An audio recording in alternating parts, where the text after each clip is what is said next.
inflation can still come roaring back. After, let's say, 3% inflation year over year for 10 years, you've lost 25% of your buying power. That can sting. Are you aware of that? How do you plan around that? Welcome to How to Retire on Time, a show that answers your retirement questions. Say goodbye to that oversimplified advice you've heard hundreds of times. This show's all about getting into the nitty-gritty. Now, that said, remember, it's just a show. It should not be considered financial advice. As always, text your questions to 913-363-1234, and we'll feature them on the show. Let's begin. Hey, Mike, how does a retirement plan change if you have $250,000 versus $2.5 million? I see what you did there. A little poetic numbers. Okay, so the question here is basically if you have less, how does that affect your plan if you have more? So there's several layers to this, but I want to talk about, I think, the most fundamental layer of risk or complexities that you may not pick up on. And that is the core inflationary metrics. So the cost of food, the cost of gas, all of those core expenditures really revolve around if inflation gets out of control, it's going to hurt more the person with $250,000 as opposed to the person with $2.5 million. And the reason is, I mean, just look at the body, for example. There's a certain calorie intake we all need just to maintain our health. That's the same for all humans. I mean, it might vary a little bit if you're a slightly larger human being or a slightly more petite individual, but we all need roughly a certain calorie amount wherever you get that. That's up to you. But that idea that you're going to need food, all humans need food to live. All humans need water to live. That we have some basic needs. If inflation gets out of control, it's more likely to affect those with less more than those who have more. So be mindful of that. It's easier to say, hey, this year I know we're going to go to, I don't know, Australia or New Zealand and go through the Lord of the Rings quest or whatever it is. But maybe we don't fly first class this year. The wealthier can make a more easier adjustment to hedge against inflation than someone saying, gosh, food prices are getting out of control. We were already kind of struggling. This is a tough spot. So that's the first line, is understand inflation, which could get out of control again. If you look at the late 60s, early 70s, inflation got out of control. They fixed it allegedly, and then it came roaring back again, and then they fixed it allegedly, and then they came roaring back a third time, and then you got Paul Volcker in there, who's then basically jacked up interest rates, really stomped out inflation, and then things became more normal. Whether you believe tariffs are going to cause inflation or not, whether you believe that they're delayed inflation or that Trump solved it, I don't care about your opinion. That's just one metric, one influence of a very complex situation, because inflation is very complex. There are many factors that could add or take away to inflationary rates. So with that said, inflation can still come roaring back. You need to be prepared and have some growth in your portfolio. In my opinion, everyone should have growth in their portfolio so that they can better hedge against inflation. Because if you put everything into, let's say, an annuity for lifetime income that's flat income, after, let's say, 3% inflation year over year for 10 years, you've lost 25% of your buying power. That can sting. Are you aware of that? How do you plan around that? So that's the first part. Now, the second part, I'm not talking out of both sides of my mouth here, but the second part is just understanding market volatility.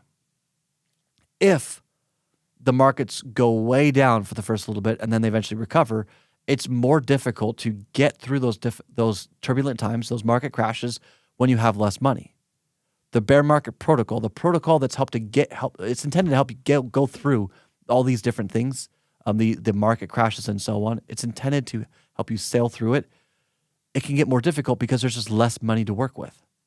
So be mindful of that, because if the markets go down by, let's say, 30 to 50%, you're really hurting for them to pay for basic needs. 250 versus 2.5 million. You can absorb a lot if you have 2.5 million. 250,000, a little bit more difficult. My general advice, by the way, for not actual financial advice, but rule of thumb, is if you have 250 or 500,000 or less saved for retirement, you may want to work a little bit longer and wait to retire at 70 years old, 67 at the earliest, but 70 years old. So you have the highest Social Security benefit, and you can leave more money in your portfolio for strategic growth, whatever that growth strategy is, to help you offset for future inflation, future costs, even future just random expenses. I mean, in 10 years from now, we all may want to buy our little robot to follow us around. Is your lesser amount able to endure a longer lifespan? Just these are things to consider. And then in addition to all that, how your portfolio is managed may be different. So I wrote the book, How to Retire on Time, as an argument against the guaranteed income for life strategy.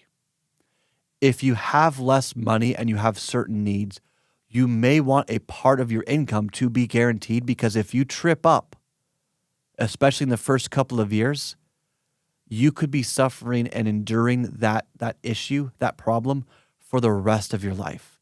Those who have saved more can better take that blow. So even though it may not sound like it makes financial sense, look, the reality is if you've saved less, you cannot afford to take the same amount of risk, in my opinion. So maybe having your Social Security lined up with some guaranteed income so that you know, regardless of what happens, you're able to count on that income. Now, you don't need a flat income stream. There's other ways you can do guaranteed income. You could have a fixed cost of living adjustment with your income stream, so you'll start at a lower rate, but it will increase over time. That's beneficial. Or you can do indexed income. So that's basically if an index goes up, your income increases. If the index goes down, it's just the same as last year. That can help hedge against inflation.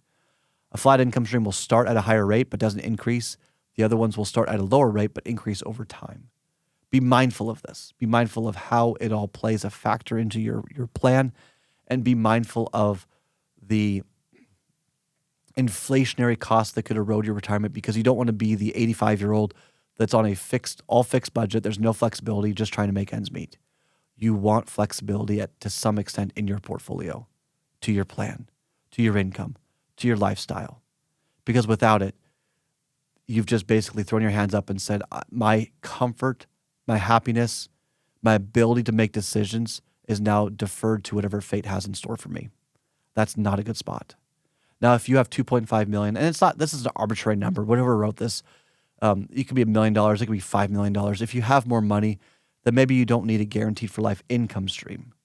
Maybe your income needs, you just need a couple of buffers, a couple of protected accounts just to sail through a couple of market crashes, and that's it. So treat things very differently. Your tax planning will fundamentally change between these two. $250,000, you might do some tax planning and get you to tax-free Social Security. $2.5 million may not make sense. You might have to spend too much in taxes to get to the zero tax bracket. Just to get to the zero tax bracket, it might not be worth it. Instead, maybe you do some IRA to Roth conversions to build in your income within your RMD, and you're utilizing as best you can the different deductions, standard deduction, the senior deduction, and the new Trump deduction, to then get more out of your money, and you're managing all through your modified adjusted gross income. Very different conversations. So the answer is yes, depending on how much you have, your retirement plan will look probably vastly very different, and that's why what's right for you is probably not what's right for someone else. Please avoid cookie cutter plans. Ask questions, slow down, spend time looking for problems, and then come back and solve them. That's how planning should be done.